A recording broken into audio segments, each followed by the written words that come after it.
United Nations यानी कि संयुक्त राष्ट्र में ऐसा क्या हो गया कि एक मुस्लिम कंट्री ने भारत को धन्यवाद बोला है, यानी कि थैंक्स कहा है। इसके साथ ही साल 2021 के बाद भारत ने ऐसी कौन सी अनाउंसमेंट की है जो अपने आप में काफी रेयर होती है, और जयशंकर सर आज संडे को ऑन ड्यूटी क्यों थे। इसके अलावा भी काफी सारी इंपॉर्टेंट अपडेट्स आ रही हैं जो आपको मेन स्ट्रीम के न्यूज चैनल्स के ऊपर भी देखने को नहीं मिलेंगी, इसलिए इस वीडियो को एंड तक देखिएगा। सबसे पहले बात करते हैं भारत और ईरान के बारे में, क्योंकि ईरान की गवर्नमेंट भारत के एक एक्ट से इतनी प्रभावित हो गई है कि ईरान ने भारत को थैंक्स यानी कि धन्यवाद ही बोल दिया है। अब कोई देश भारत को थैंक्स बोल रहा है तो ये जानना भी इम्पोर्टेंट हो जाता है कि भारत ने ऐसा क्या किया जिससे ईरान इतना इम्प्रेस हो गया है, और उस लिस्ट में और कौन से देश भारत के साथ थे। रेफरेंस के लिए आपकी स्क्रीन के ऊपर आर्टिकल का स्क्रीनशॉट है। दरअसल अमेरिका के सपोर्ट से वेस्टर्न कंट्रीज ने United Nations human right council का 39th इमरजेंसी सेशन बुलाया था। इसी सेशन में वेस्टर्न कंट्रीज ने ईरान के खिलाफ एक रेजोल्यूशन लाया था जिसमें ईरान के अंदर खराब हो रही ह्यूमन राइट सिचुएशन के ऊपर चिंता व्यक्त की गई थी। पीसफुल प्रोटेस्टर्स के ऊपर वायलेंट क्रैकडाउन करने के लिए ईरान की गवर्नमेंट की आलोचना की गई थी। इसी रेजोल्यूशन में ईरान से कहा गया था कि वो प्रोटेस्टर्स को अरेस्ट करके हिरासत में ना ले और ह्यूमन राइट्स को लेकर जो ईरान की ऑब्लिगेशंस हैं उनको पूरा करे। इसके अलावा भी इस रेजोल्यूशन में ईरान के खिलाफ काफी कुछ कहा गया था। ये हम सब जानते हैं कि ईरान में काफी वायलेंट प्रोटेस्ट हुए थे। एक समय पर ऐसा लग रहा था कि अमेरिका इंटरवीन कर सकता है और ईरान में कभी भी रेजिम चेंज पॉसिबल है। हालांकि वैसा कुछ नहीं हुआ, लेकिन माना जा रहा है कि ये जो प्रोटेस्ट ईरान में मुल्ला रेजिम के खिलाफ हुए थे, इनके अंदर हजारों सिविलियंस मारे गए हैं। हजारों को डेथ पेनल्टी देकर मारा जाएगा ताकि दोबारा ऐसे प्रोटेस्ट ईरान में कभी नहीं हो। यूनाइटेड नेशंस के स्पेशल रिपोर्टर ऑन ईरान माई सातो का कहना है कि उनके एस्टिमेट्स के अकॉर्डिंग डेथ टोल 20,000 से भी ज्यादा हो सकती है, यानी कि 20,000 से भी ज्यादा प्रोटेस्टर्स की जान गई होगी। अब हुआ ये कि वेस्टर्न कंट्रीज ने ह्यूमन राइट काउंसिल में जो रेजोल्यूशन लाया था, इसके ऊपर डिबेट एंड डिस्कशंस के बाद वोटिंग भी होनी थी। अब ये जो वोटिंग हुई है, इसमें जो देश यस वोट करता है वो इस रेजोल्यूशन के सपोर्ट में था, यानी कि ईरान के खिलाफ, और जो देश नो वोट करता वो ईरान के साथ खड़ा था। एंड इसके अलावा भी अब्सटेन करके वोटिंग में हिस्सा ना लेने का भी एक ऑप्शन था, जो आमतौर पर भारत की सरकार कई बार चुनती है, लेकिन इस बार भारत ने अब्सटेन नहीं किया है। न्यूज आ रही है कि 25 देशों ने इस रेजोल्यूशन के सपोर्ट में वोट किया है और ईरान को अपने देश में ह्यूमन राइट वायलेशंस को रोकने के लिए कहा। ये 25 देश ईरान के बिल्कुल खिलाफ थे। इसके साथ ही 14 देशों ने वोटिंग में अब्सटेन किया, यानी कि वोटिंग में हिस्सा ही नहीं लिया। इसमें कतर, कुवैत और इजिप्ट जैसी मुस्लिम कंट्रीज भी शामिल थी, जो ना ही ईरान के खिलाफ जाना चाहती थी और ना ही वेस्टर्न कंट्रीज एंड अमेरिका के। इसीलिए 14 देशों ने अब्सटेन करके वोटिंग से अपने आप को दूर ही रखा और कोई भी साइड नहीं चुनी। खास बात यह है कि केवल 7 देश थे जिन्होंने कहा कि ये रेजोल्यूशन पूरी तरह से गलत है एंड ईरान को अपने देश की सिचुएशन को हैंडल करने का पूरा अधिकार है, यानी कि केवल 7 कंट्रीज ने ईरान का फुल सपोर्ट किया।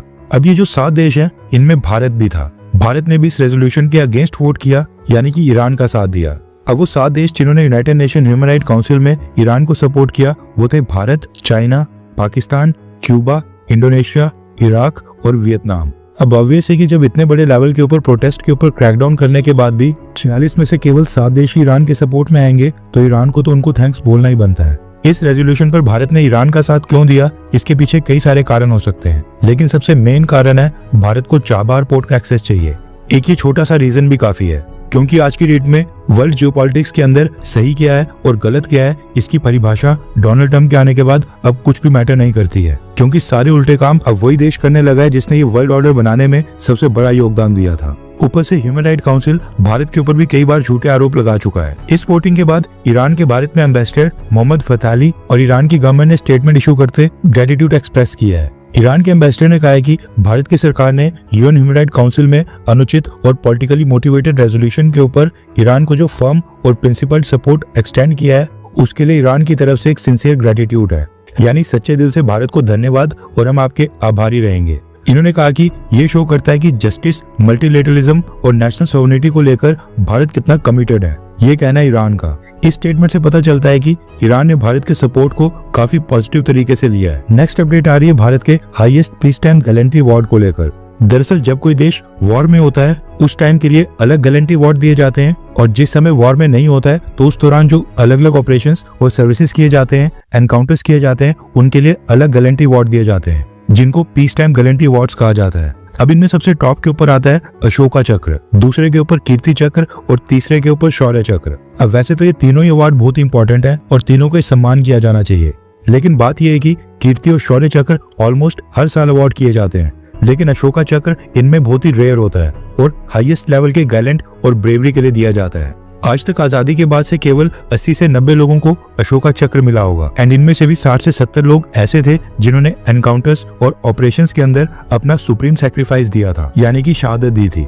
कहने का मतलब है कि अशोका चक्र काफी इंपॉर्टेंट अवार्ड है और हर साल नहीं दिया जाता है, लेकिन इस बार भारत सरकार ने ये अवार्ड अनाउंस किया है और ये मिला है एस्ट्रोनॉट शुभांशु शुक्ला को, जिनको इंडियन एयरफोर्स से सिलेक्ट किया गया था और पिछले साल ये NASA, SpaceX and axiom space के साथ मिलकर एक मिशन में इंटरनेशनल स्पेस स्टेशन का दौरा करने गए थे।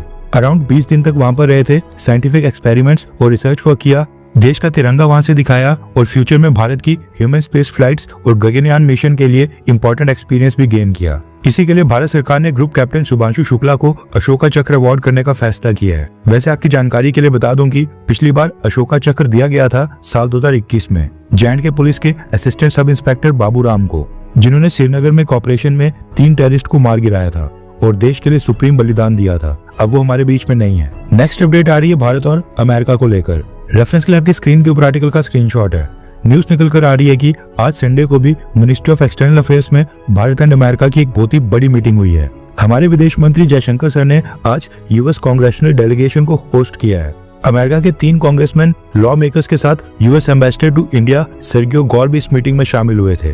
प्रेस रिलीज के according bilateral relations, trade and security के ऊपर डिस्कशंस हुई हैं। अब भारत और अमेरिका के बीच एग्जैक्टली क्या खिचड़ी पक रही है ये तो हमको खैर पता नहीं, लेकिन ये मीटिंग बहुत ही एंड मोमेंट के ऊपर भारत और यूरोपियन यूनियन के समिट से ठीक पहले हुई है, जिसका मतलब है कि दोनों देशों के बीच कुछ न कुछ इंपॉर्टेंट डेवलपमेंट तो जरूर हो रही है। पिछले कल US treasury secretary Scott Bessent ने भी इशारा किया था कि अमेरिका भारत के ऊपर से 25% के टैरिफ्स को हटा सकता है। आई होप कि जल्दी कोई बड़ी न्यूज आए। इसके साथ ही न्यूज निकल कर आ रही है कि US secretary of the army Daniel P Driscoll ये भी आज भारत आए हुए हैं और आज इन्होंने Indian army chief general Upendra Dwivedi के साथ मुलाकात करके दोनों देशों की आर्मीज के ट्राइस और भी स्ट्रॉन्ग और मजबूत करने के ऊपर चर्चा की है। नेक्स्ट अपडेट आ रही है भारत में होने वाले T20 वर्ल्ड कप को लेकर। पिछले कल पाकिस्तान क्रिकेट बोर्ड के चेयरमैन और पाकिस्तान के इंटीरियर मिनिस्टर ट्रॉफी चोर मोहसिन नकवी ने इंटरनेशनल क्रिकेट काउंसिल को वर्ल्ड कप से विड्रॉ करने की धमकी दी थी और आज न्यूज निकल कर आ रही है कि इंटरनेशनल क्रिकेट काउंसिल ने पाकिस्तान क्रिकेट बोर्ड को अनऑफिशियल सोर्सेज से मैसेज पहुंचा दिया है कि अगर पाकिस्तान क्रिकेट बोर्ड ने एंड मोमेंट के ऊपर ऐसा किया तो उसके ऊपर क्या क्या डिसिप्लिनरी एक्शंस लिए जा सकते हैं। न्यूज निकल कर आ रही है कि आईसीसी ने पाकिस्तान को कन्वे किया है कि अगर पाकिस्तान एंड मोमेंट के ऊपर T20 वर्ल्ड कप से अपना नाम वापस लेता है तो फिर पाकिस्तान के साथ सारी बायलैटरल सीरीज सस्पेंड कर दी जाएंगी, यानी कि कोई भी आईसीसी मेंबर या दुनिया की कोई भी टीम पाकिस्तान के साथ बायलैटरल मैचेस नहीं खेलेगी। उसके बाद अगला एक्शन ये होगा कि किसी भी इंटरनेशनल प्लेयर को पाकिस्तान सुपर लीग यानी कि PSL में पार्टिसिपेट करने की परमिशन नहीं दी जाएगी। PSL में कोई भी इंटरनेशनल प्लेयर नहीं आएगा। उसके बाद पाकिस्तान को एशिया कप से भी निकाल दिया जाएगा। ये मैसेज पाकिस्तान क्रिकेट बोर्ड को कन्वे कर दिया गया है।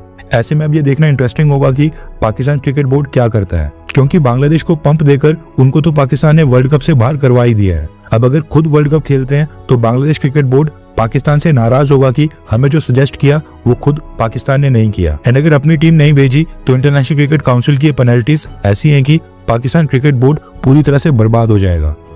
हर 24 घंटे के अंदर जियोपॉलिटिक्स में बड़े फेरबदलाव और उलटफेर हो रहे हैं और भारत के लिए नए चैलेंजेस आ रहे हैं। कोई देश अपने फैसले से पलट रहा है तो कोई देश ब्लैकमेलिंग के ऊपर उतर आया है। सभी देश एक दूसरे को नीचे लगाने की कोशिश कर रहे हैं। इन सब के बीच हमारा भारत किसी भी देश से पीछे न रह जाए, इसके लिए मोदी सरकार लगातार कोशिशें कर रही है। एंड भारत की foreign policy, defence news, economy और ग्लोबल अफेयर्स का सही एनालिसिस हमारे चैनल इंडियन अफेयर्स का मिशन है और ये मिशन आपके सपोर्ट के बिना अधूरा है। इंडियन अफेयर्स हिंदी के ऊपर हम सभी फैक्ट्स और डेटा बिल्कुल सरल भाषा में एनालाइज करते हैं बिना किसी एजेंडा के। अगर आप चाहते हैं कि इंडियन अफेयर्स का सही और ऑथेंटिक एनालिसिस आप तक लगातार पहुंचे तो इस वीडियो को लाइक करें और हमारे चैनल इंडियन अफेयर्स को सब्सक्राइब करके बेल नोटिफिकेशन ऑन करना मत भूलिए। आपका एक लाइक हमारे चैनल को ग्रो करने में काफी मदद करेगा और एक सब्सक्राइब ये सुनिश्चित करेगा कि आप किसी भी इंपॉर्टेंट अपडेट को मिस ना करें। अगर आपने हमारे चैनल को पहले से सब्सक्राइब किया है तो दिल से धन्यवाद। जय हिंद, वंदे मातरम।